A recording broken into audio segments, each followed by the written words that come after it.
সমর্থক গোষ্ঠীর পর এবার বাফুফের সভাপতি কাজী সালাউদ্দিন ও নারী উইংসের প্রধান মাহফুজা আক্তার কিরণের পদত্যাগ দাবিতে মানববন্ধন করেছে সাবেক ও বর্তমান নারী ফুটবলাররা।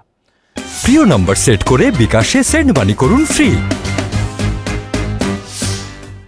বাফুফে ভবনের সামনে এই কর্মসূচি পালিত হয়। এ সময় উপস্থিত ছিলেন জাতীয় দলের সাবেক অধিনায়ক ডালিয়া আক্তার, বিশিষ্ট নারী ক্রীড়াবিদ ও সংগঠক ডানা সহ আরো অনেকে। সভাপতি কাজী সালাউদ্দিনের বিগত দিনের দুর্নীতি, অনিয়ম ও স্বেচ্ছাচারিতা তুলে ধরেন তারা।